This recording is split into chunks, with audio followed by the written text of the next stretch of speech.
I'm so pleased we're talking to you about mental health, which is often the poor cousin of anything that is physical. So when you talked about this so much. Human experience is essentially caused from within, all human experience. Pain and pleasure, joy and misery, anxiety and ecstasy, all caused from within. So, are you in charge to cause what you want? Are you in a place where you can cause what you want? External things can be stimuli, but it is the way we respond which causes the experience. And I think a lot of people would like to start out on that journey of finding that inner peace and joy. What would be your advice as to how to start out on that journey? The most important thing is, we give you a super computer, but most people don't bother to read the user's manual. Suppose you eat a piece of bread, within 4-5 hours' time, it has become human body. Bread is a simple composition. That simple thing becomes such a sophisticated thing here. But that dimension of intelligence exists within us, and that is not thought process. What insights can you offer us about how young people can regain a sense of connection to life and hope and aspiration? If from Homer, you come to 140 characters of literature. So Sadhguru, what in your view is the fundamental cause of mental disorders? See, one thing is the way we eat. It's a very big part of mental illness. You call that biryani and you ate it. Now the damage is big because these two things will not go together. See, in another 10 years, you will find medical evidence for this. You will find, because we know this is how it works.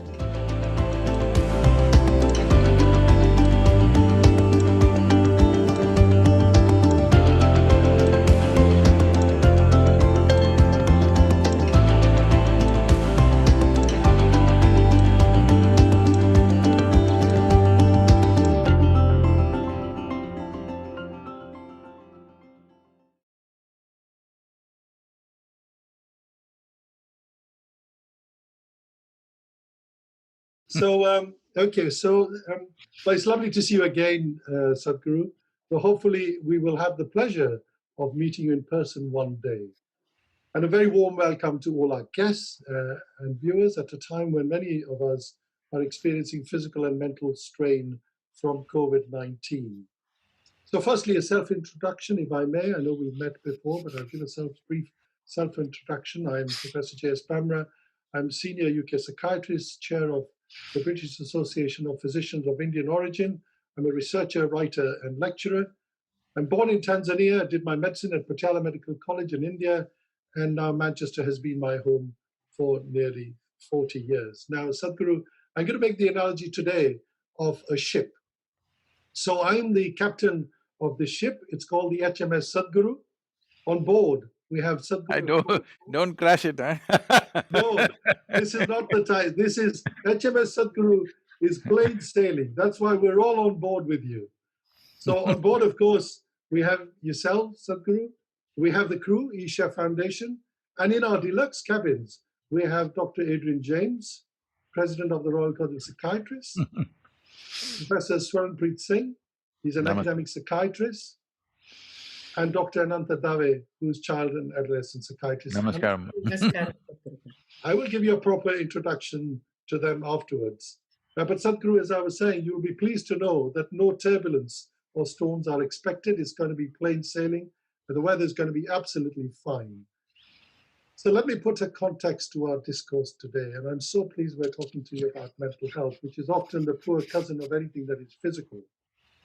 Many of us will be aware from the conversations you have had about COVID-19 and its impact on physical health, the brain and the mind. And everyone will appreciate that the most powerful organ in our body is not the heart, the liver, or the brain. In fact, in today's virtual world, it is our thought.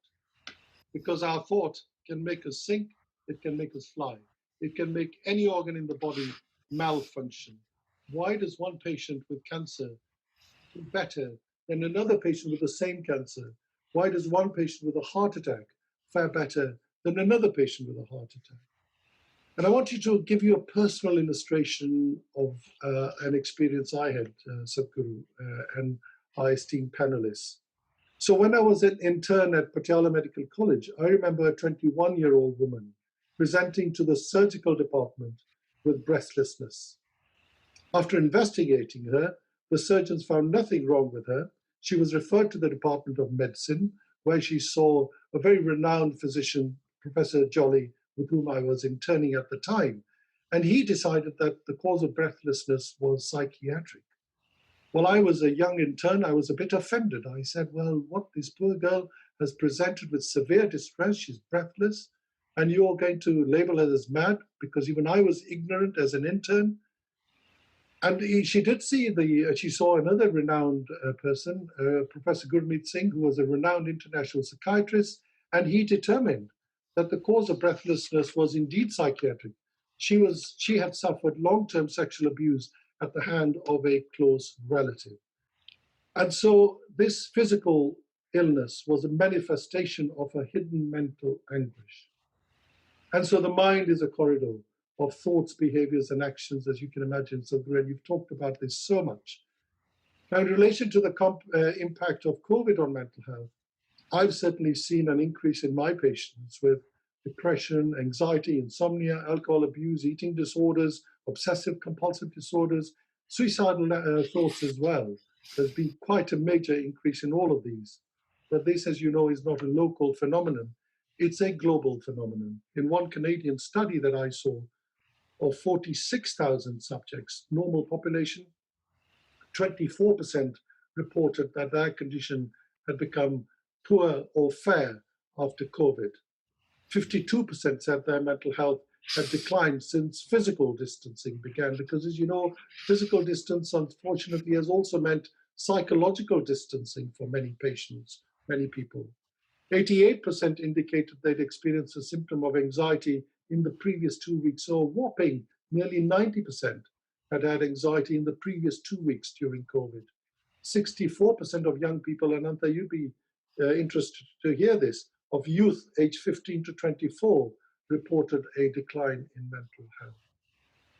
And you know, the thing about this is that there are no blood tests to determine mental health. There's a blood test to determine the virus, antibodies, and all of that, and how immune you are or we are.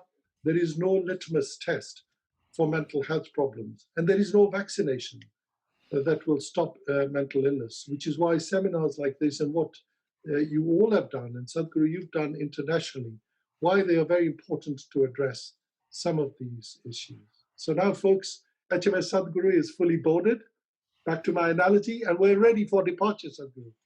Ultimate journeys of destinations, obviously knowledge.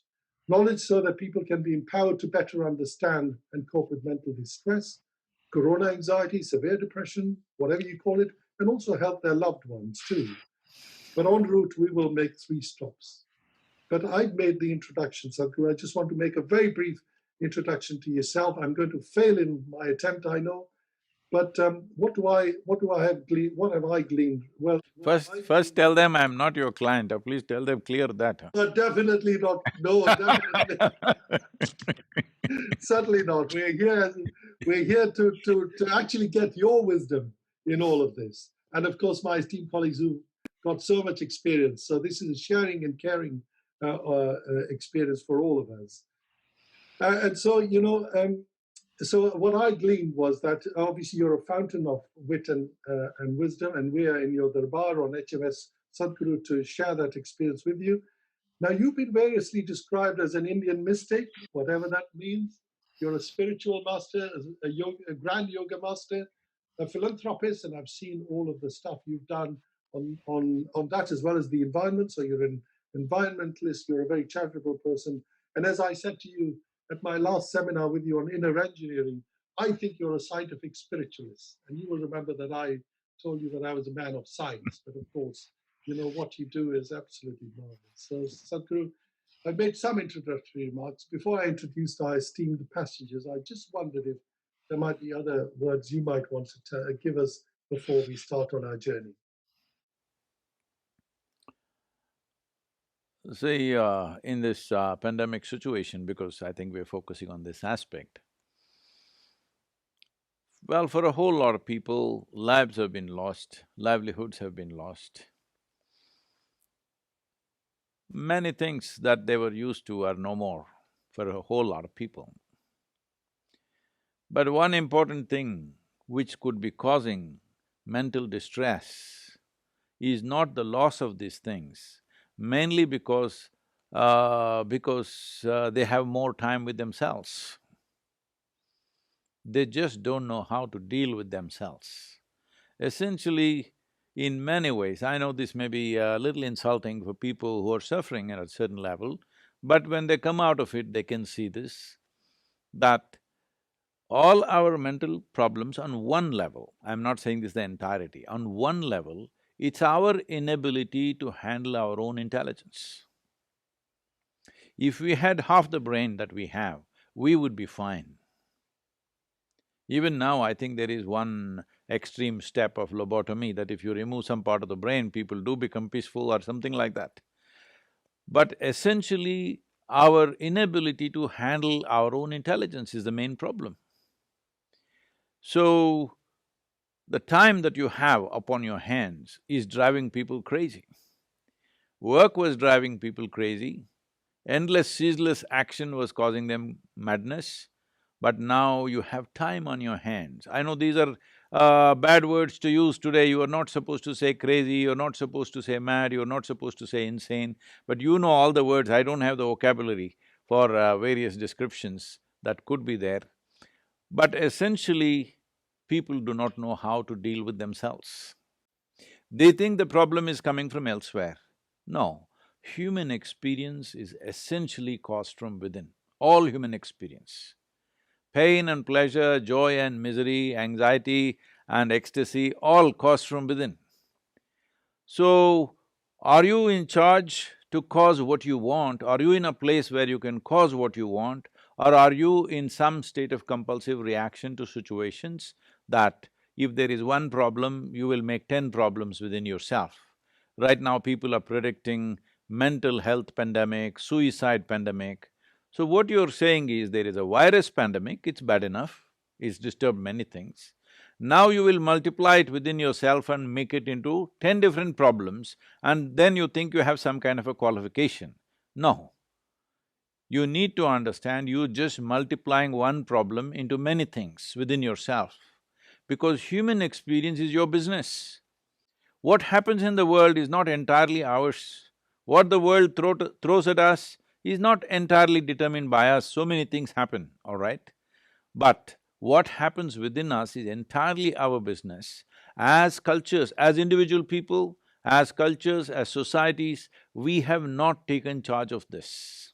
The way we eat, the way we sit, the way we breathe, we have not handled this mechanism in such a way, the human mechanism, which is the most sophisticated and complex mechanism on this planet, which is a consequence of 1,000,000 years of evolution. Now we don't know how to handle it. So it's just like if you sit on a bicycle and you don't know how to ride, of course you crash and you think there's something wrong with the bicycle. If you don't know how to drive the best car in the world, you still can kill yourself. So does not mean there's something wrong with the automobile. Similarly, there is nothing wrong with this, it's just that this is a kind of a chemical soup. Now, are you a great cook or a lousy cook? That's a question. I'm a bad cook.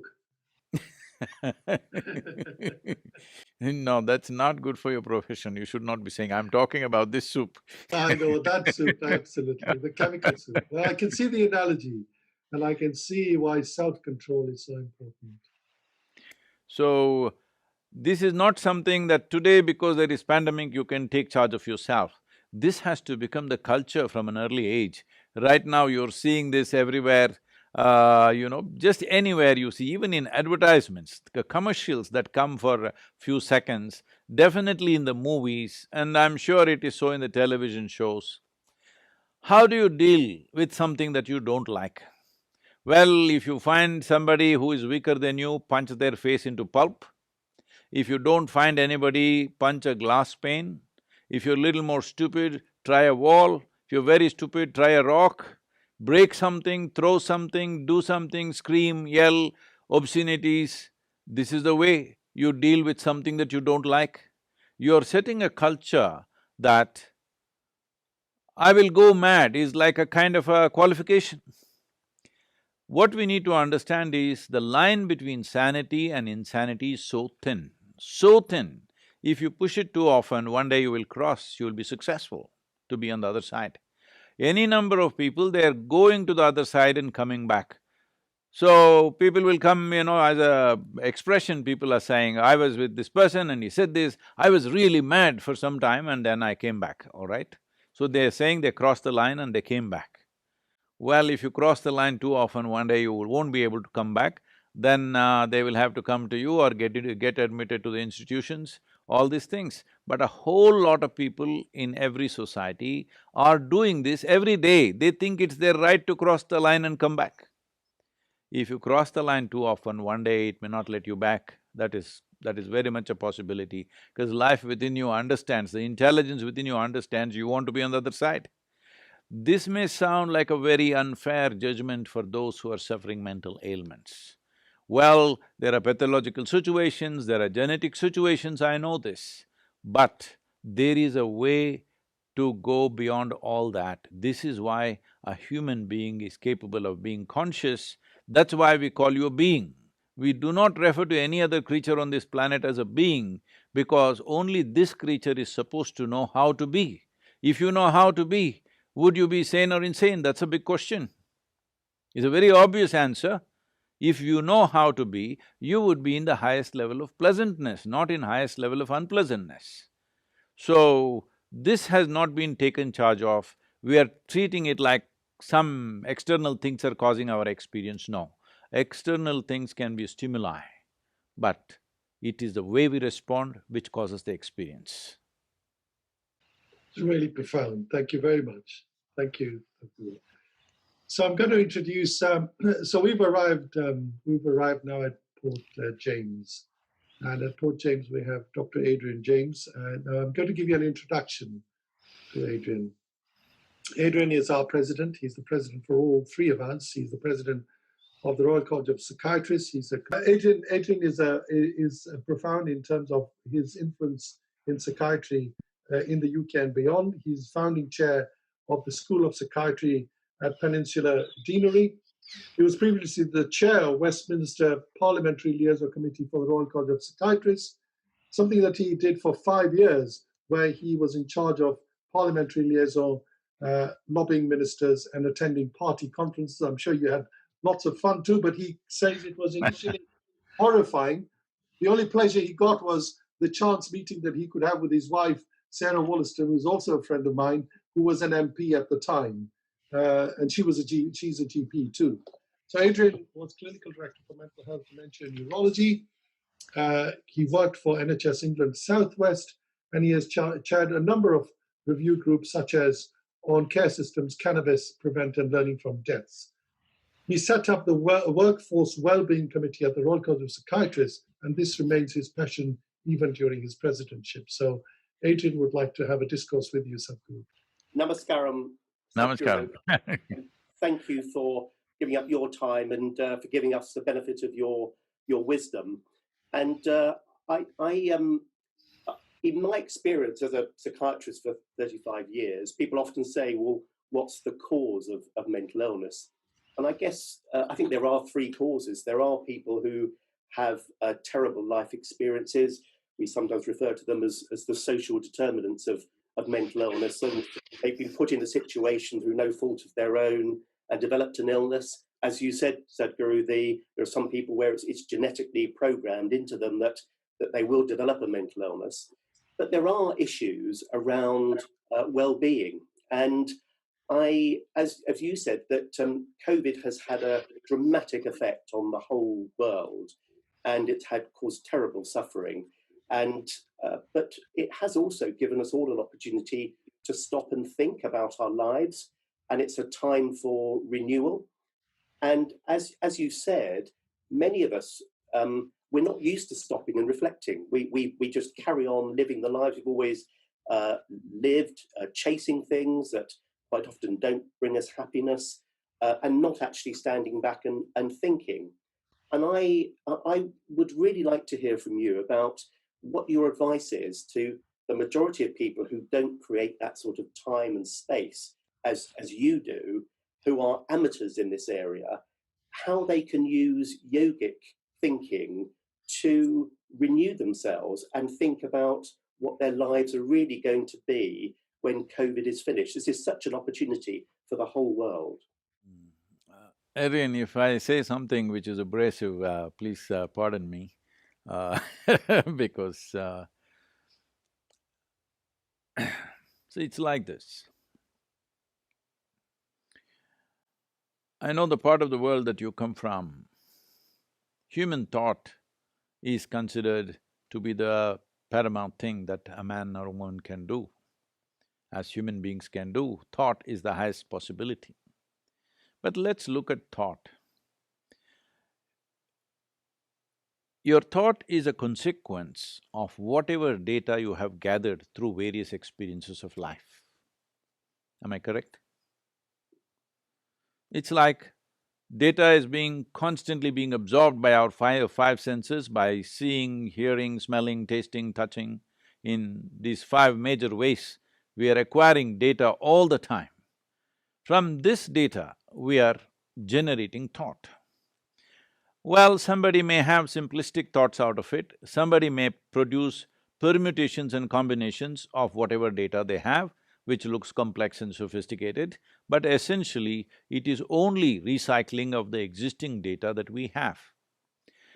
So in the yogic culture, we do not give any significance to what you think or what anybody thinks, because it's just recycling of something that is already there with you. You will have no new territory coming under you with thought. It is just newer and newer possibilities of mixtures, newer and newer cocktails you can make out of it, but it is the same thing. So, thought is not of any consequence in the yogic way of looking at life. So one thing that we want to do with… See, there are two kinds of dramas going on within the human beings, which cause enormous suffering to people. One is physiological drama, another is psychological drama. The two are related, of course, but they are happening almost like separate dramas, but actually they are one drama playing out to be two dramas. It's called double acting. They're the same stuff, because the chemistry of the body definitely determines how you think, how you feel and how you express yourself, everything. So, what happens in the body happens in the mind, what happens in the mind happens in the body. That all of you know better than me. So, leaving that aside, essentially, it is a drama of physiology and psychology. What you consider as my physiology and what you consider as my psychological framework, both of them are something that you acquired over a period of time. You were not born this way. You came just this much, now you have become a full-grown person. This has happened over a period of time. Coming from a society where there is such a complexity of food in India, you have largely lived in England, so I will just assume, this is just a joke, okay? I will just assume that you are fully made of fish and chips, head to toe. So all the food that we ate has become this body. The food that we eat is just the soil that we walk upon. Or in other words, we just gathered a piece of planet for ourselves, for our use, for a period of time. When the time comes, we have to shed it anyway. So what we have acquired, what we have accumulated, can never be us or me. What I have gathered cannot be me. I cannot say, this cup is me. I can say, this cup is mine. I cannot say, this is me. So similarly, you can say, this is my body, this is my thought, that's how we speak. But actually in your experience, you are the body, you are the thought, isn't it? There's no distinction. This is the fundamental problem. If every moment of your life, if you are conscious that you're able to hold the body little away from you, you're able to hold your psychological framework little away from you, then you could use the mind and you could use the body whichever way you want, but it would not cause any suffering to you. Essentially, there are only two kinds of sufferings which human beings go through: physical suffering and mental suffering. Physical suffering is still a minuscule in modern society compared to mental suffering, because when an injury happens, when a physical ailment happens, somebody poked you, somebody shot at you, these are rare things. It's happening unfortunately, but it doesn't happen to most of the people on the planet. Physical pain is very little. Largely, over 95% is just mental pain. Mental pain essentially means, as I already said, see, if I ask, would you want your mind or your intellect sharp or blunt, in one unison, entire humanity will say sharp. So if you have a sharp instrument and if you don't know how to handle it, when I just came in, I think somebody was talking about nose picking being some kind of a psychological ailment or something like that. Suppose you have a knife in your hand and you do nose picking, you know what will be the condition of your nose? So right now, you have a sharp instrument in the form of an intellect. This is sharpest in human beings compared to every other creature on the planet. That is what is allowed us to dominate this planet over every other creature who may be much stronger than us, but we are dominating simply because our instrument up here is sharp. Now, if you have a sharp instrument, you should know how to hold it. If you do not know which side is handle, which side is blade, whichever way you hold it, you will cause harm to yourself. Right now, that's all that's happened. The sharpness of your instrument is just poking you all the time, you don't know how to hold it. Compulsive behavior with a sharp… if you have a sharp knife in your hand and if you have compulsive behavior, you will bleed all over the place. So right now, tell me one thing, just tell me one thing that human beings are not suffering. If they are poor, they suffer their poverty. Make them rich, they suffer the taxes. If they're not educated, they suffer that. Put them to school, endless suffering. If they're not married, they suffer that. Get them married, I won't say anything. Just about anything and everything human beings are suffering, isn't it? So the suffering is not in the life, the suffering is in the way you hold your own mind. You do not know how to hold a sharp instrument. This is why I said, if you had the brain of an earthworm, you would be very peaceful, no yoga, no meditation, nothing would be needed for you. Only because your mind has become sharp, how you hold it becomes very of paramount importance. If you don't hold it right, either cause to damage to somebody else or to yourself. How much damage we have caused to every other life on this planet? All this because of the sharpness of our intellect, isn't it? If we did not have a mind like this, if we had half the stuff that we have, oh, we would be so eco-friendly, believe me, and we would be so meditative meditation wouldn't even be necessary for us, we would be just fine.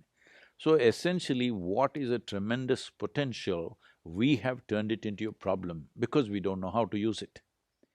Any instrument is like this, any mechanism is like this. If it is of great potency, there is also a great danger attached to it if you do not know how to deal with it. If you are walking, the risk of you breaking your head, limited but possible. If you run, more possible. If you bicycle, if you're on a cycle, much more possible. If you're on a motorcycle, much more possible. If you get onto an airplane, much more possible. If you get onto your spacecraft, super possible, isn't it? So the same thing, as evolution happened, as this became sharper and more competent and more sophisticated, it is a tremendous possibility and also a tremendous problem if you don't know how to deal with it. The same things, all the things that I mentioned, from legs, running legs to walking legs to bicycle to motorcycle, what does this mean? Higher possibility, isn't it?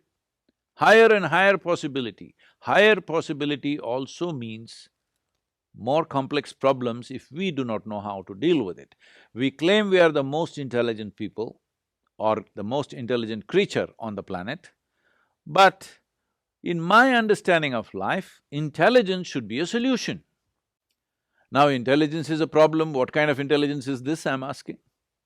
For most human beings, their intelligence is a terrible problem. They are not using it as a tremendous gift or a possibility, they are using it as creating problems for themselves and for every creature on this planet. If you cannot even sit quietly in one place joyfully, this means there is a mental ailment.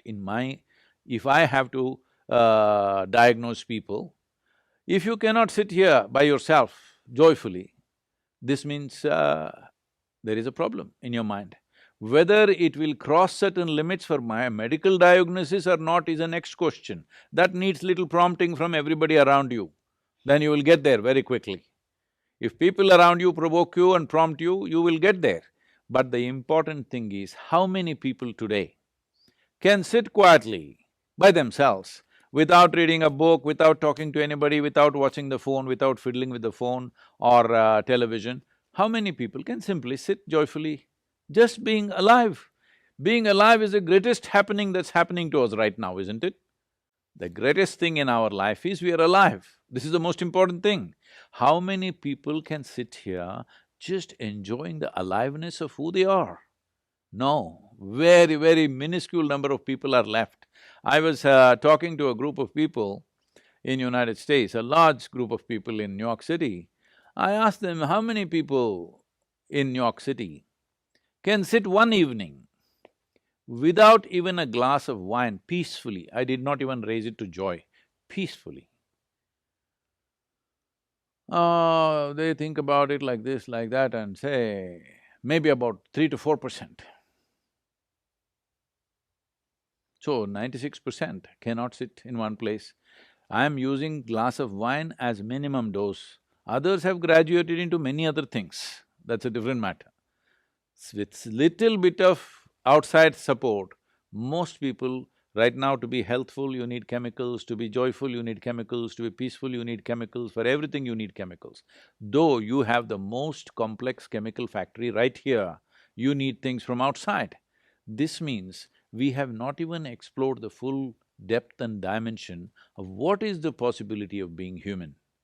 With minimal things we are trying to go and do things in the world because everybody is trying to be ahead of somebody else. Like an apple tree want to produce coconuts, what will happen? That's all that's happening to human beings and for which they are suffering endlessly all the time. You give them anything. See, most people who are suffering their jobs. For example, certain surveys in United States says 70% of the US population hate their jobs, not dislike, hate their jobs, 70%. That's why, thank God, it's Friday. And the next 2 days, they are overdosed. Now, you don't have a job, at least you must be walking joyfully, isn't it? Whole lot of you don't have a job, you should be very joyful, isn't it? No, no, no. Now they will suffer that there is no job. If there is a job, they will suffer that. If there is no job, they will suffer that. Tell me one thing, everything they suffer, this is not because of the quality of life. As quality of life goes, we as a generation of people have the best deal ever in the history of humanity, isn't it so? Huh? In terms of comforts and conveniences, did any generation in the last 10,000 or a million years had what we have right now? Oh, but Wi-Fi is not fast enough, so we will suffer. I'm saying there's no end to this. This is simply because we are not been taught, our education systems have taught us about how to manage this, how to manage that, how to go to moon, everything, have taught us nothing about how to manage this one. This is why I said mental health is not going to just happen like that. Mental health must become a culture in a society. You have to breed them like that. Today there are a lot of studies showing how a pregnant woman, one who is becoming a mother, how she eats, what kind of people she is with, what she is exposed to has a huge impact on the next generation of people. Today they're saying that. We have always been conscious about this. In India, there's a whole process from the moment of conception to delivery and later on, whatever happens, as long as the mother is still feeding the child, all this duration, what she should do, what she should not do, it's a military regimentation. What she should consume, what she should not consume, what kind of people she should meet, what she should not meet, where should go, where she should go, where she should not go. Now, they're everywhere. Fully pregnant women are in the trains, they're in the buses, they're in the bars, they're drinking, they're smoking. won't this have an impact? They said, no, no, nothing happens. We studied the blood parameters, nothing happened. Now after 50 years of that culture, now you are saying that it is actually having an impact for many generations of people. So I am saying mental health or even physical health is not a one-day affair. We have to invest in culture of health, otherwise it will not happen. Individual people may manage, but if you want a whole crop of or a generation of healthy people, we need to create a culture of health, otherwise it's not going to just come like that. So those are really fantastic observations, and I would agree. And but if the mind is the most complex instrument, when you get a new instrument, you often get sort of the long guide, the instructions, but you often get a quick start guide as well. And I think a lot of people would like to start out on that journey of finding that inner peace and joy. What would be your advice as to how to start out on that journey?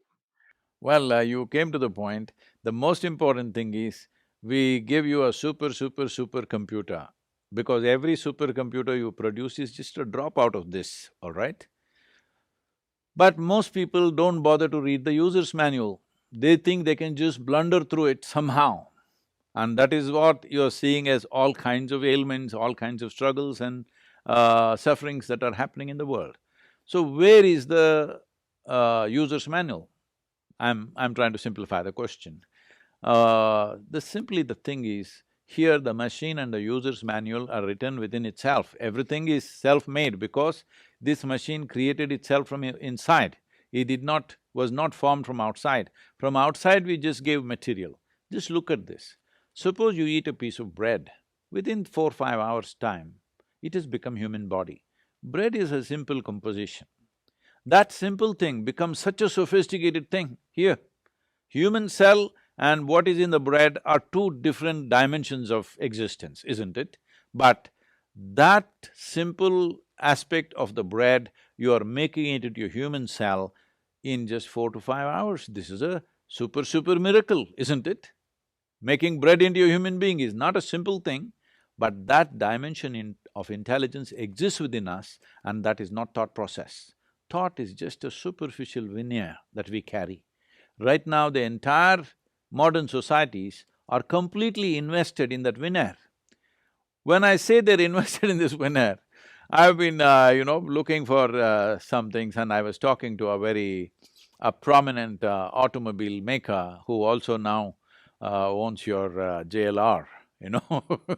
I was talking to him, he's a very big auto enthusiast, and both of us discussing automobiles and this, and then I said, these advertisements that you're putting out, I'm looking when a new model comes, I will never buy those cars, but I have an interest, I want to know what's the engine, what's the transmission, what is this, what is that.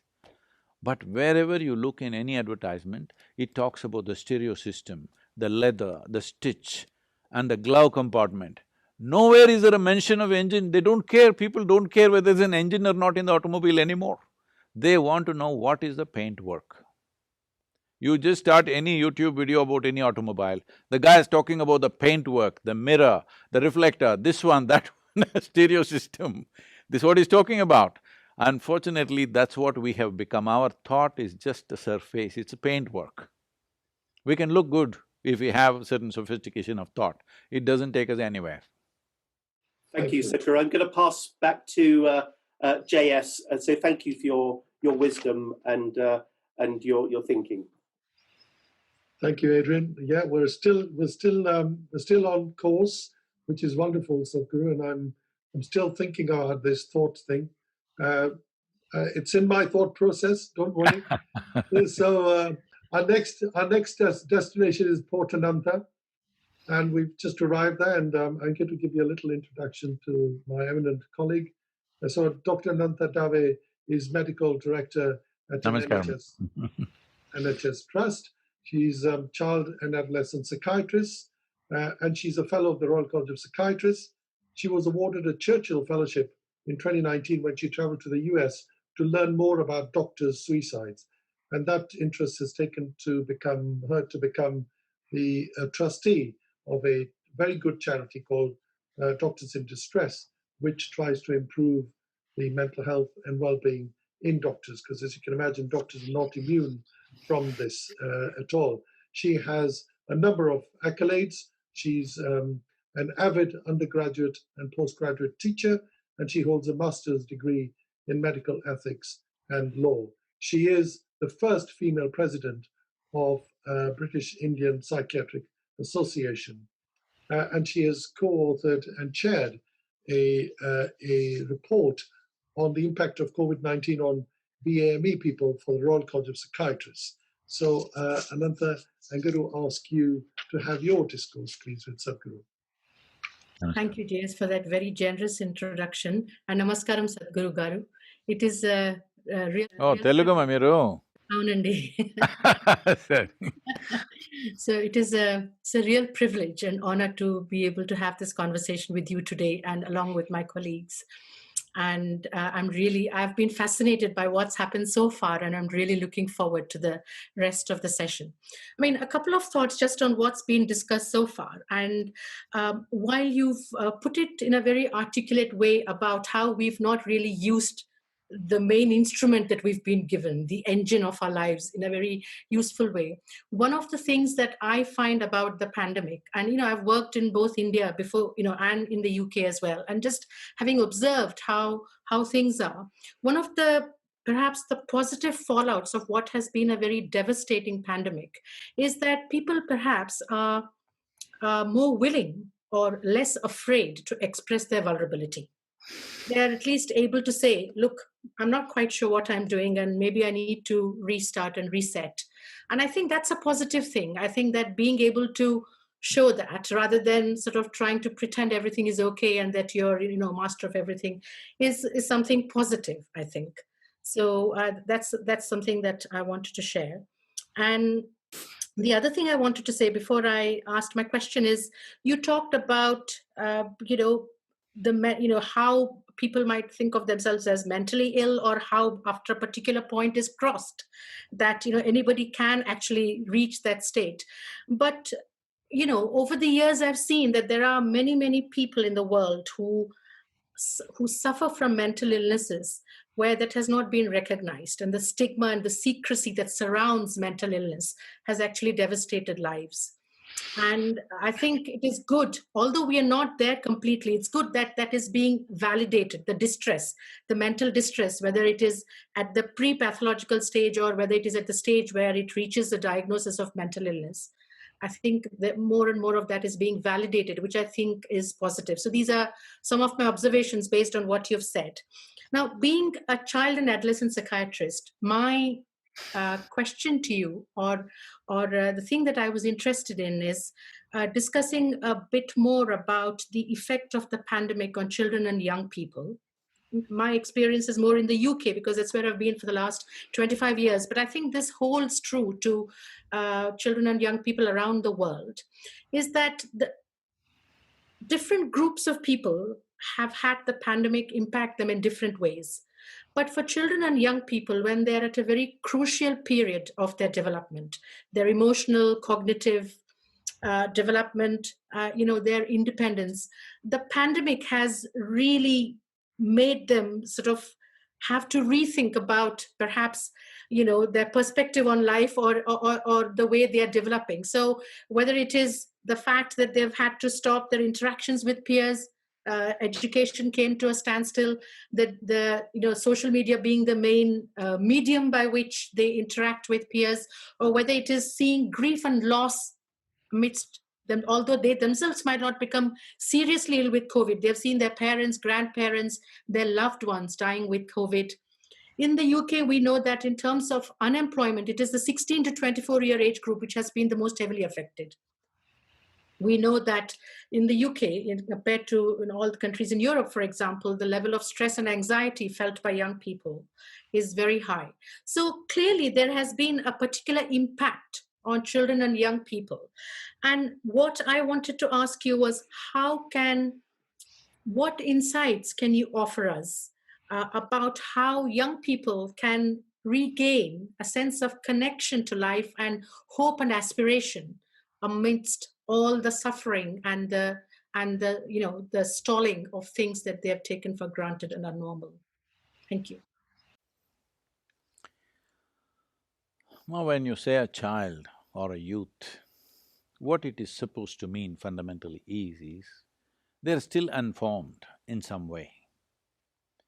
But unfortunately, in the present generation, even very young people are too highly formed. If you get formed too early, you become deformed in some way. I'm sorry I'm using such words, but if you take a form very early in your life, that form becomes your way. That is a kind of deformation of life. You should never get formed if you ask me.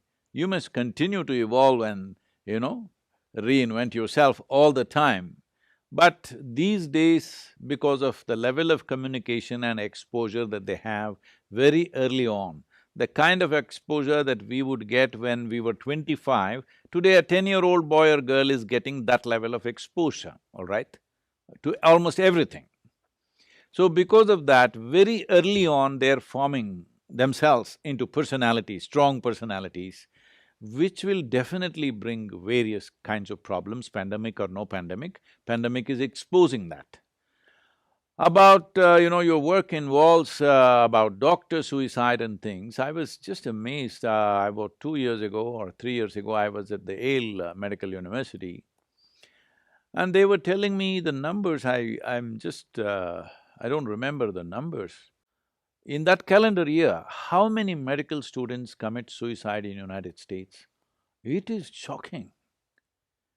People who are investing their lives to make the world healthy in some way, if they are distressed and that they have to kill themselves in school, I'm saying, in an educational institution, well, you can imagine what we're doing to ourselves. And of course, we've been working with various aspects in India. The number of children committing suicide between the age of 12 and 18, in the year 2018, it was around 18,600 children killed themselves. Out of this, 7,300 or 400 of them were below 15 years of age. A 12, 13-year-old child, where is the question of killing myself, You should be exuberant and bursting with life. But that is going away. This is something, if we don't watch this now, if we don't really take care of this now as a generation, as a individual societies, or the price that we will pay will be extremely big. And as your statistics in UK also showing between 16 to 24, the level of propensity to cause damage to themselves, to physically harm themselves is increasing. Physical harm is a suicide in installments, all right? You want to kill yourself, instead you don't have the determination to go all the way, so you're causing harm to yourself, creating pain, creating damage to the body.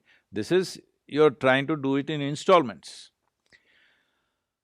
Well, all this is happening.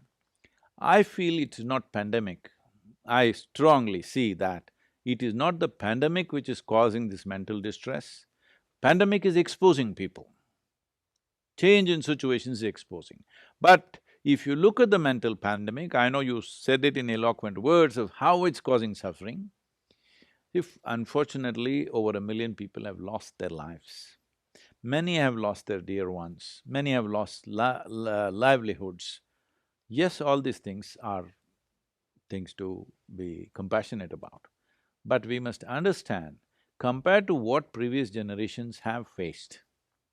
For example, you're in London, is it, Ananta? I'm actually near Birmingham. Okay. Even Birmingham was bombed in World War II, but London was flattened, all right? Leave the other people, I'm just talking about the English people. What they've gone through, the previous generation, compared to that, this pandemic is a softball. You must hit it right. I'm saying compared to wars, famines and natural calamities of great disaster, this is a very soft ball. With responsible, conscious behavior, we can deal with this. But because we have become such compulsive creatures of habits, that now if you have to just change some little thing, you suffer so much. Right now, going to work, everybody was complaining, this commuting is such a nuisance, getting onto the train, going there, see how people are standing in the trains like they're cattle going for slaughter. They're going to work. You look at the expressions on people. Now you don't have to go to work, you can work from home. Now this is great misery. So we must understand we are not able to handle any change because this modern life with so much gadgetry and technology has brought a certain level of certainty which is unhealthy, I would say. Too much certainty. No generation had this much certainty about their livelihood, their survival, their everything. If 4 children are born in a family, only 2 lived normally, There was no such certainty. Today there is such a certainty about life. You're misunderstanding this for a guarantee. Instead of appreciating it and enjoying that certainty, right now people are thinking technology or something else has given them a guarantee of life. There's no guarantee of life, all right? Life is a fragile thing. Only if you behave responsibly, it stays with you, otherwise it'll go. So why are we behaving as rampantly as we're behaving? Because this is giving us such a false sense of certainty of 4 walls you have created, you don't know whether it's summer, winter, spring, what it is. Always it is 70 degrees centigrade, or I'm sorry, 70 degrees Fahrenheit, and you think this is it, you're in a box. We go into a box as a last journey. You can't live in a box all your life. If you live in a box all the time, that's not life. So right now when life hits you, virus is life, when life hits you, you don't know how to deal with it. All that's happened is small upheavals. This is a very soft ball compared to what the previous generations have faced. The Spanish flu, the World War I, then the Great Depression in America, then World War II, and so many things that they have faced. Compared to that, just 1 century if you take, if you look back, you will be terrified what was happening to them. 1 century, 20th century, what it has done to people. Compared to that, this is an extremely soft ball, we must hit it. We must hit it well and see that this becomes a very transformative and wonderful time for us, rather than thinking some calamity has hit us. No calamity has hit us. Any amount of medical proof is there that virus infections have brought about so many aspects of our evolution into place. In the past millions of years, many virus infections were key to instigating evolutionary process to hasten up within ourselves. Who knows, with this you may grow a halo. With the coronavirus, who knows? Let us wait, let us strengthen our immune system, let us bring our psychological and physiological balance into our systems and sail through this. He's saying there is no rough weather, everything is smooth sailing. It is still smooth sailing. Ananta, did you want to just do a quick follow-up? Yes, I mean, and that's very helpful, Sadhguru, thank you. And I think, in terms of giving young people, youth, that sense of hope and putting things in perspective and asking them to sort of, slow their expectations down is good. What would you be saying to people, for many people who might be facing some immediate, whether it is poverty, hunger, whatever it is, some immediate needs, basic needs, which are not being fulfilled, what would you say to them? What would you do to them in order to give them that strength and hope that they can get beyond this, and there is, their particular attitude or way of life can help them, bear these indignities? What would you say to maybe young people, but also families? Thank you. See, there are two things kind of woven together in this question about indignities that one may have to suffer and hunger. These are two different things. Hunger is a physiological, fundamental thing, all right? So if societies or groups of people or individual people are going into hunger state, starvation states, that's a different matter. That has to be dealt on a war footing. But we must also understand, never before in the history of humanity was food and survival as organized as it is today. Never before. Still there are places in the world where people are genuinely hungry. Genuinely hungry means they're starving, malnourishment is happening. to some 20–25% of the people still going through that. But those people generally live on the land or in the forest.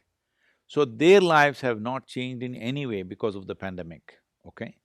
It is happening the way it's happening, their food, their nourishment as it was, it is at the same level. Probably a whole lot of things have gone little better in many places where I have noticed. This is a very negative thing to say right now because everybody like to be told, oh, we are all suffering, we are all suffering. But in developed societies, let's say in UK or United States or whatever, these are not countries where you need to go hungry.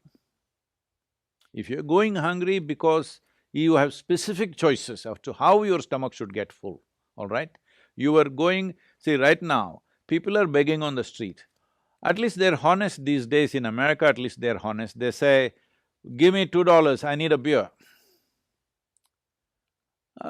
It's honest. Whether you want to give him or not is another matter. So there is hunger and there is a lifestyle. These are two different things. Lifestyles are disrupted. Life is not disrupted, let's understand this. Life is not about lifestyles, life is about life. As life, unfortunately, certain number of people have died. People have lost their dear ones. Above all, they've not been able to tend to them in their last moments, which is the most painful thing. But lifestyle getting disturbed is not a bad thing. Not a bad thing. Ecologically, it is definitely not a bad thing. Even economically, it's not a bad thing. It is good that once in a while lifestyles get disrupted because that disruption will bring various new possibilities and new thinking and new avenues as to how we should conduct our life. So lifestyles are being disrupted, and if you interpret that as an indignity of life, well, I'm telling you, you're talking about young people, because they can't go to school, because they can't meet their friends, there is some problem. If I was 15 or 14 and there was no school, I would be fantastic. I don't know what's wrong with today's children. No schools, they're crying. If they declared no school for 6 months, I wish there was a pandemic when I was young. 6 months no school means that would be paradise for us. But that also they're suffering. So this is because too many structures in our mind, too early, they're being formed into concrete balls too early on with excessive exposure, excessive information, excessive expression before… See, there is something called as perception and then expression. In yoga, we always say the time that you spend to perceive should be higher than the time that you spend for expression. Perception is more important than expression. But today, with the technology available, it's all expression, no perception. So you will grow up as bloody fools, I'm saying, without any profoundness to your life. Just sending emojis, you think you're writing literature? From Shakespeare, from John Keats, where have you come? Emoji language, is it? I'm asking you, English language has become all sign language. So, this has to stop. If virus is going to stop this, it's great because to create languages, it has taken 1,000 years. Language doesn't happen like that. And language, according to today's neurological thing, we've always known this, that language is one of the significant parts of human brain development, all right? How many languages you can speak shows in many ways how complex your activity has become, cerebral activity has become. So, today we are taking it back with technology. Right now, if pandemic is going to reverse that, I'm very glad that it's happening. I'm very, very glad. Maybe they're reading little more than before rather than texting or doing something else. So, 140 words or 140 characters has become the character of the literature of today. Okay, from Homer, you come to 140 characters of literature. This is something we need to look at. If virus is disrupting that, I'm very glad it's disrupting that. Only lifestyles are disrupted. Life we must protect. We must ensure, this is a fundamental responsibility, young or old. You must make sure, as long as this virus lasts, however long it lasts, you must stay alive. This is your fundamental responsibility. And you must ensure everybody around you stays alive. If this much responsibility everybody takes, Life is fine, we may live with little less. This is what, when I said this, everybody got angry with me. I said, what is the big ruckus about the economy? What may happen to us? At the most, we may live like how we lived 10 years ago, or maybe 25 years ago. 25 years ago, believe me, life was good. Hello? We didn't have so many things that you have today, but life was just good, very good. It was great for me 25 years ago. So if it becomes like that, I don't see what you're complaining about. You'll consume less, which is what everybody is trying to talk about it like a philosophy. You didn't get the philosophy, so the virus is doing it to you, you're consuming less. It's great. So lifestyles being disrupted, I have no sympathy for that. Life being disrupted, that needs to be handled compassionately. Thank you very much, Sadhguru. Very useful and fascinating insights. I'm sorry if I'm very abrasive To have this conversation. Thank you. Well, the bottom line is life has to be preserved. You are absolutely right. Absolutely. And the materialistic world, which you've very eloquently described, is something that we all need to look at. So next, we've just arrived at the next destination, which is Harbour Swaran Singh. So Professor Swaran Preet Singh. Namaskaram. Swaran is a great friend again, but he is a renowned professor in psychiatry all over the world. He is professor of social and community psychiatry at Warwick Medical School. He is director of Centre for Mental Health and Wellbeing Research at his university and associate medical director at a local NHS trust. He is director of NIHR Warwick, India, Canada Group for Improving Psychosis Outcomes at the National Institute of Health Research and an adjunct professor at the Faculty of Medicine in Denmark. For a long time, nearly 6 years, he was the Commissioner for Equality and Health Rights Commission mandated by the UK Parliament. He's published extensively, Sadhguru, on culture, on ethnicity, mental health, onset and outcomes of early psychosis. In fact, he's been a pioneer in early intervention in children and young adults who become psychotic, and he's an expert on mental health law and medical education. So he's, I can tell you this because he told me this. Swaran is, of course, a serious academic, but he also believes in the virtues of spirituality, he tells me. So we're all in good company. Swaran. Don't throw a Patiala at me, huh? I'm not from Punjab, I'm from Kashmir. So Oh, okay. you're in safe hands. I'm the one from Patiala. Yeah, he's from Patiala. Sadhguru, I know you've spoken about science and spirituality, and we are in a very fortunate time when we can study the living brain. You know, we can see, neuroscience has shown us through imaging the profound impact that spiritual practice like meditation has on the brain structure and function. In hard sciences like physics, in quantum physics, we're understanding the observer phenomenon. You know, ultimately, some people argue that you can reduce the universe to consciousness. Consciousness is the ultimate essence of the universe, the yogic concept of Brahman being the tattva of Brahman. So sciences and spirituality are coming close together at one level, but at another level, people see them as polar, as separate. You're either a hardcore empirical scientist or you're a spiritualist.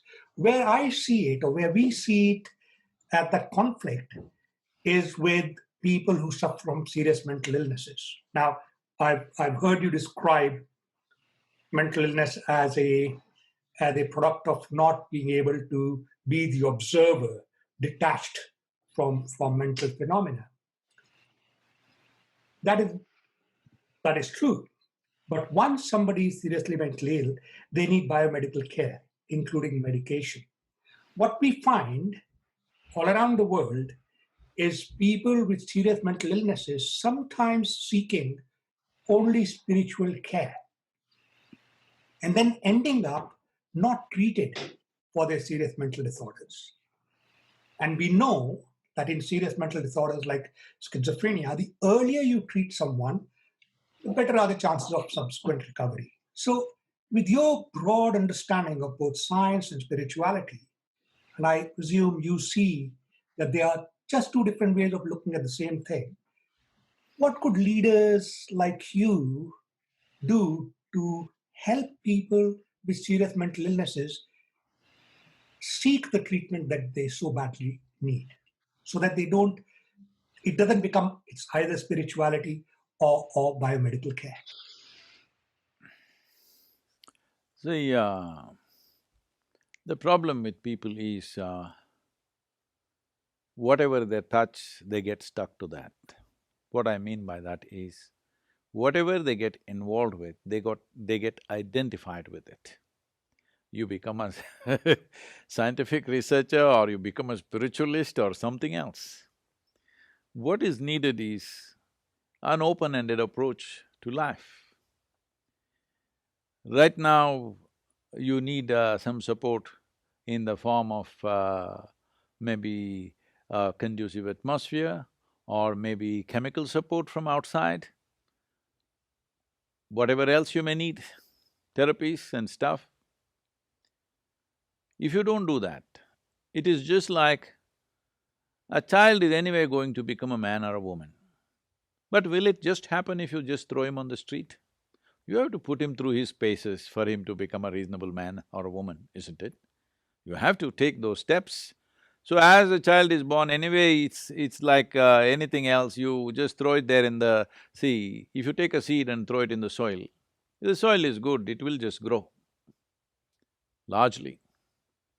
You don't have to tell a mango tree that, don't forget it, you're a mango tree, don't end up with apples. You have to produce only mangoes, no teaching needed, because they've all come as composite life. All other creatures have come as composite life within the two lines that nature has drawn for them. So there is not much risk of them going off. A tiger is born, you don't have to teach him how to be a tiger. If he just gets to eat well, he will become a tiger. He has no such confusions. Will I be a good tiger or not? Will I end up as a house cat? Will I grow up as a tiger? No such insecurities. But a human being has come unformed. And this being unformed is not a curse. It is the most fantastic thing, that you can determine the nature of your growth and your form. What form you want to take is determined by you. But most people are allowing this form to happen by society around you and influences around you to tinker you into some form. Instead of human consciousness determining the shape of the society in which we live, the society in which we live is right now determining the shape of the human consciousness, which is the fundamental flaw in the way we are conducting ourselves. Having said that, when it comes to an ailment first needs compassion, mental ailment especially, it needs compassion because, as I think the doctor mentioned, that you can't take a blood test and say, okay, you're mentally ill. Maybe there's some things which are visible these days, but largely it is not like you can take your blood test and say your liver is not functioning properly. You cannot say that. So, there is no proof. In America, there is a way of expressing this, are you just crazy or are you crazy, you know? Just crazy means you're crazy in a nice way, you're crazy about something. It is nice experience, you're just crazy. If you're crazy means you need treatment. So, the thing is, what is sanity, what is insanity is such a thin line. A whole lot of times, people around you, people who work with you, people who live with you, many times you think they're crazy, isn't it? But they're just crazy, they're not crazy. So why I'm trying to make this distinction in a crude way is because it's that crude in the world outside. When somebody behaves little out of control, we do not know whether they're doing it out of their irresponsibility or something else is compelling them to do it that way, you know? You do not know. One moment it looks like they're really ill. If you reach out with compassion, they suddenly take advantage of that and start doing other things to you. Then you push them back. This is a struggle, I'm sure you've seen this with your patients all the time. You cannot really make out absolutely when are they really sick, when are they making it up, when are they playing it to their advantage, you know? You cannot make a distinction. With physiological ailments, you can clearly say, this is it, this is what is happening. Even if the person pretends to be pain, the doctor will say, no, he doesn't have enough pain, his threshold may be low, he's just acting up, whatever, because it's all indicative, largely. But mental suffering is not like that. We do not know exactly what's happening because it's a complex mechanism like that. There is no one single or absolute parameter to say, yes, this is happening, yes, this is not happening. It is, I'm sorry to say this, in whatever kind of psychiatry we are in, there is a little bit of evidence, there's a little bit of guesswork, there's a little bit of arriving at certain conclusions, all these things are involved. Otherwise, you cannot handle human mind because there are no absolute lines, this is it, there is no such thing. Having said that, if somebody needs societal support, can we create it? That's a question mark always. Sometimes we can create it, sometimes we cannot.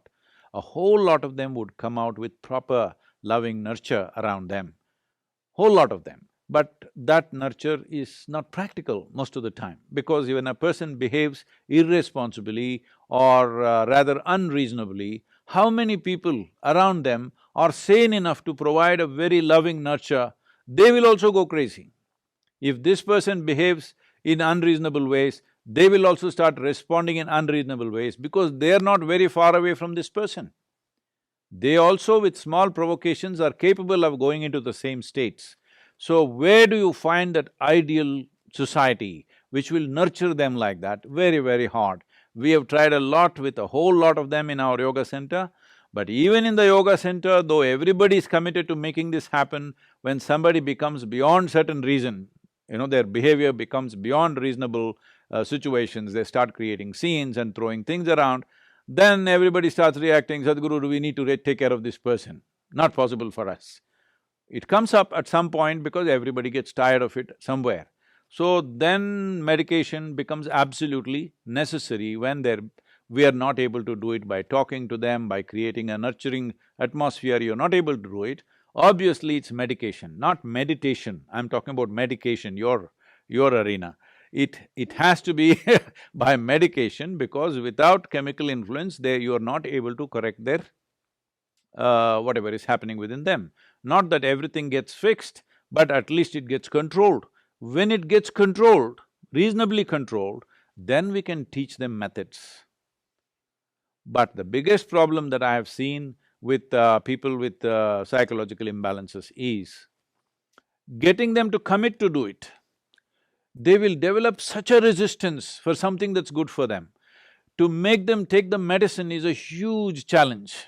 I don't know if you face these things, because you know, if you're just treating people by prescription, at homes there is a huge challenge to make that person pop the pill. They're in such bad condition, they're suffering so much that they're making everybody suffer around them, but getting them to take the medicine is such a big challenge. Everyday circus you have to do around them to get that done, because there is a natural instinct of self-destruction in them. They're moving towards that so rapidly, you have to mask the medicine and give it, but today there are so many human rights stuff, you cannot give medicine forcefully to somebody even if they're dying, you know.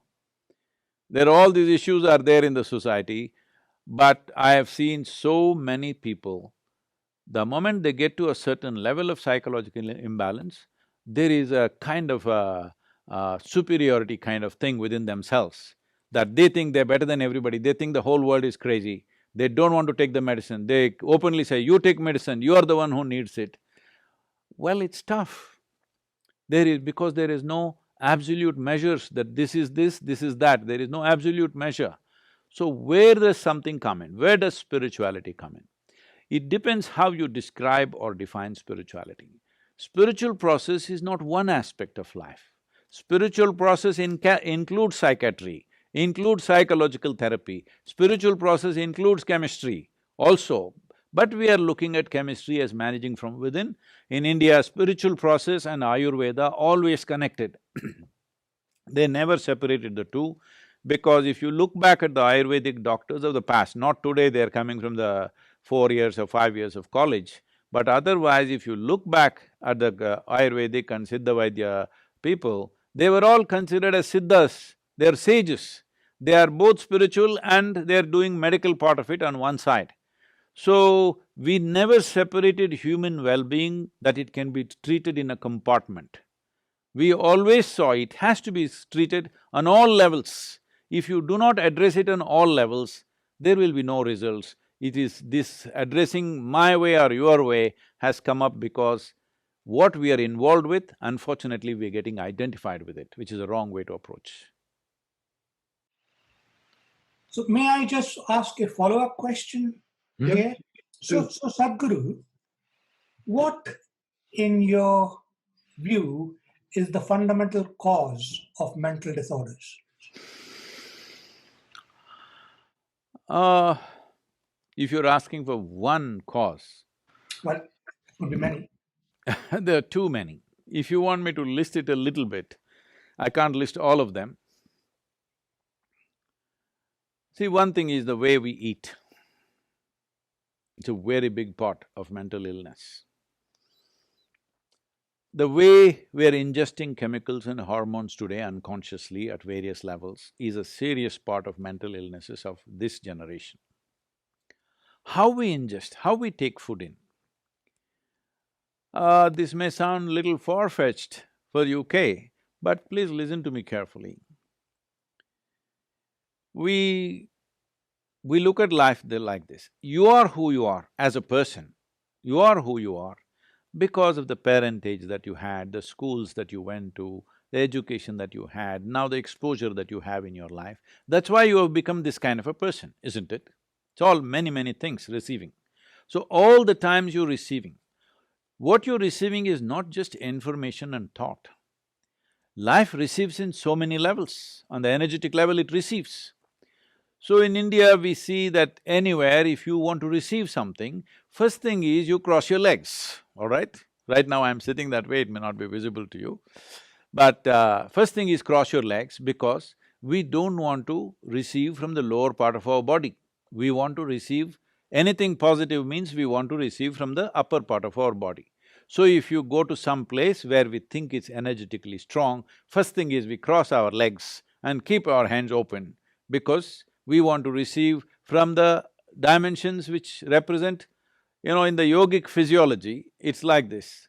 There are 112 chakras, 114, but actually 112 within the human system. Out of these 112, there are 7 categories of them, 16 in each one of them. These 7 are generally known in the world today as chakras. So the first 3 are survival processes. And the in-between one is representing a meeting of this. It is from here on, from anahata onwards, which is enlightening processes of life.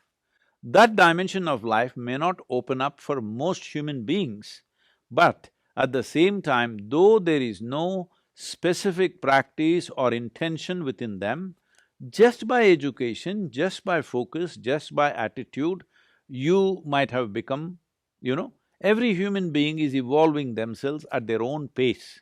The question is, they're consciously evolving at a rapid pace or are they going slowly? But nobody can say that I've been the same since I was 10 years of age. We are all evolving in some way, in our understanding, in our experience, in our perception, in our wisdom. Every one of us are evolving.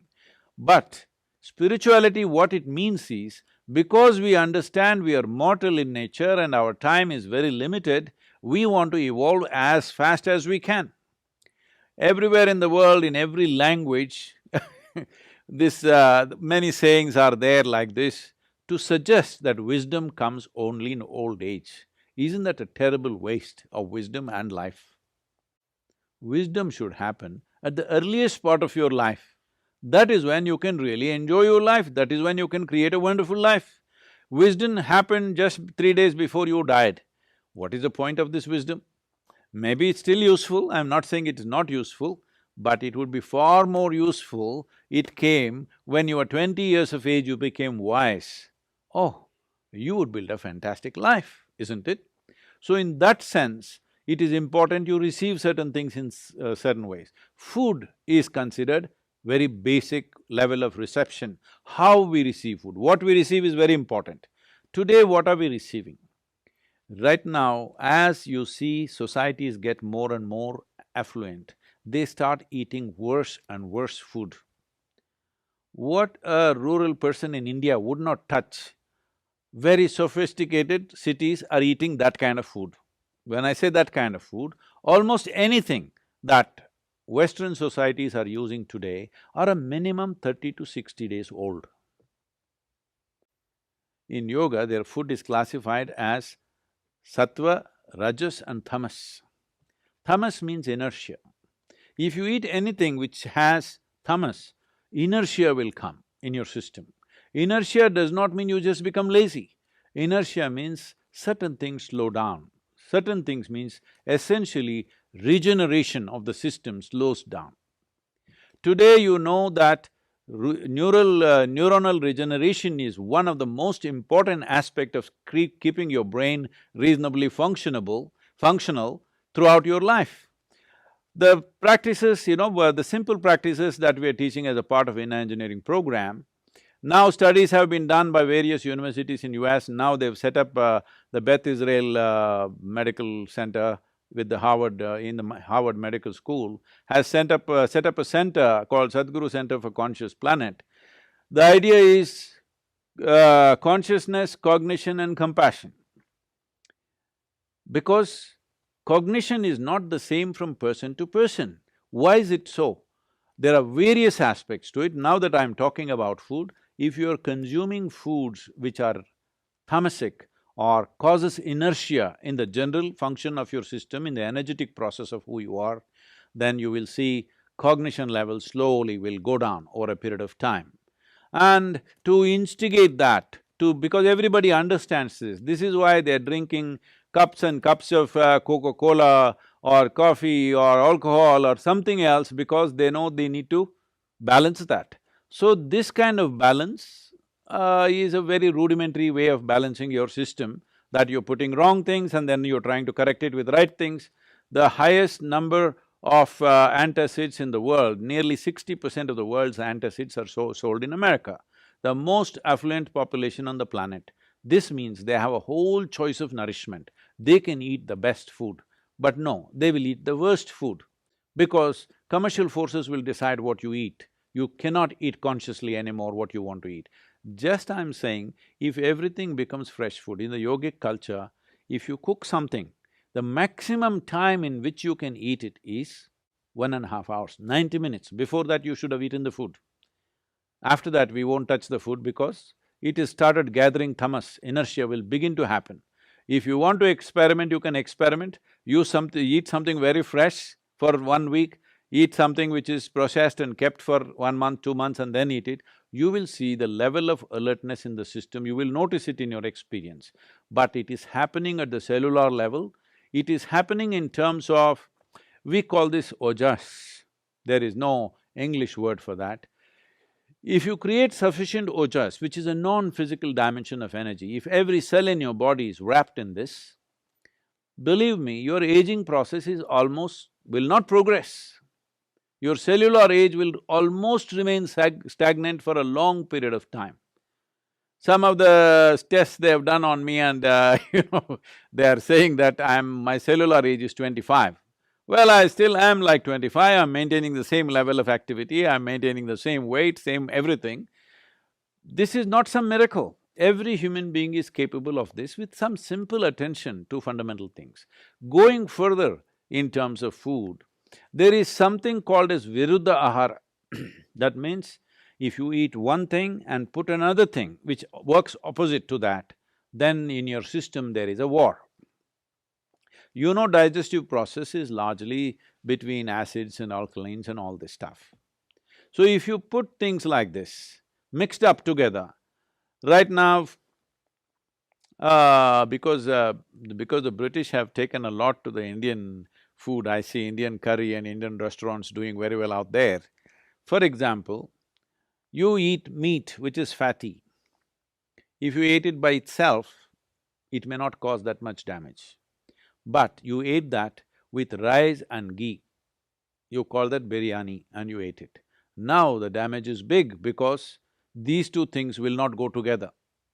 This is why any non-vegetarian food and milk-related food were never mixed, because the moment you mix it, it will go opposite to each other and you create a battle within yourself. Battle means just this: if you eat food, in the yogic culture, food should not remain in your stomach bag for more than 2.5 hours. Within 2.5 hours, it should have moved out, you must be feeling empty stomach. Hunger will not come, empty stomach will come.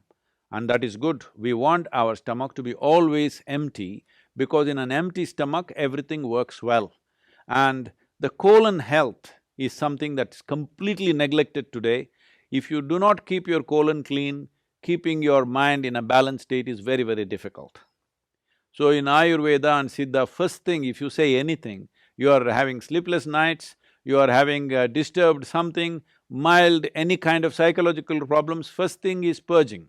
Purge the system, clean the colon, suddenly you feel little balanced. It is not a whole solution, but it'll bring the basic necessary atmosphere in the body to make the corrections. Either with medicine or with necessary practices, you can bring about correction. So how we eat, how our mothers ate when she had the responsibility of nurturing another life, how she ate, how she did things, all these things have significance. We are not taking care of food, we are not taking care of our practices, how we breathe, how we drink, how we do things. No. When we eat, always we want our legs to be folded, because we don't want to receive from lower level of body. People may think, oh, this is superstitious.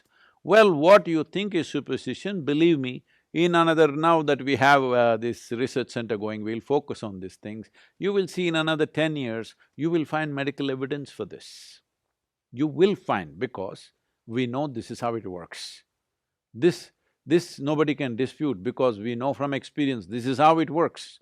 But evidence you can find, see, somebody commits a crime, it takes 10 years to prove. Does it mean to say murder happened after 10 years? No, murder happened. There's no doubt about that. But evidence building may take time. Right now, medical sciences are going in that way, that they want to build evidence for everything that we know by experience. It is good, it gets a undisputable kind of legacy later on. That's a good thing to do, this research must happen, I'm not against that. But the important thing is to observe life the way it happens within myself, because this is the closest life that you have. In your life, this is the closest life. If you do not know what's happening here, how do you notice what's happening with somebody else? Just by external observation, by gathering data about various things and coming to conclusions.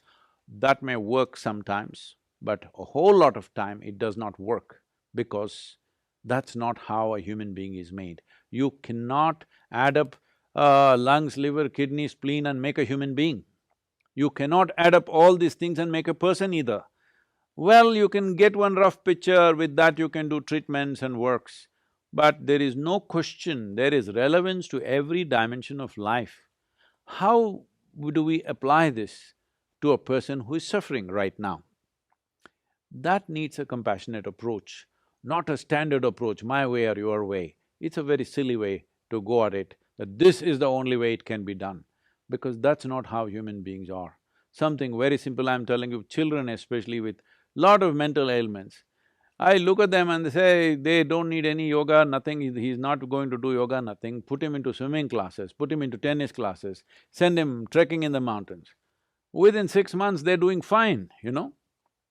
All they needed was that activity and exposure to nature and something to focus on intensely, something to get involved, expend their energy in a certain way.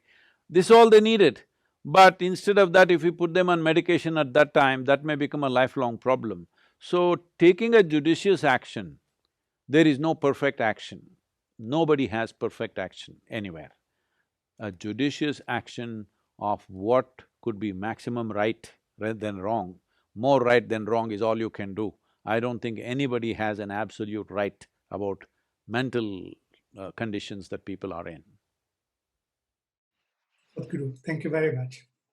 Thank you very much, Sadhguru. And I'm sorry to use that word again, but thought-provoking discussion, food for thought and thought for food as well.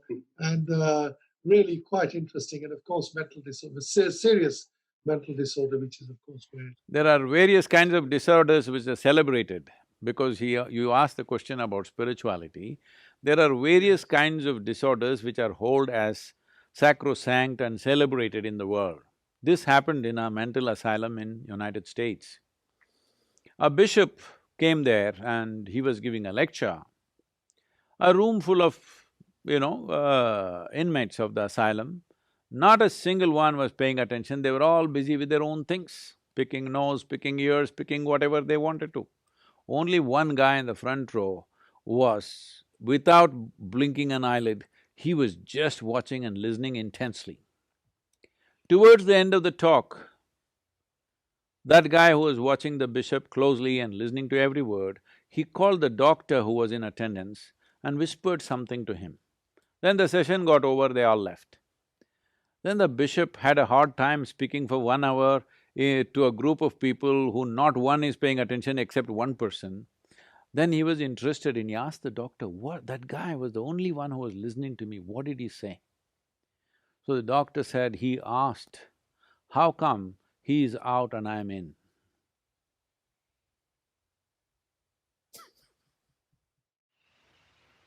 Profound, yeah.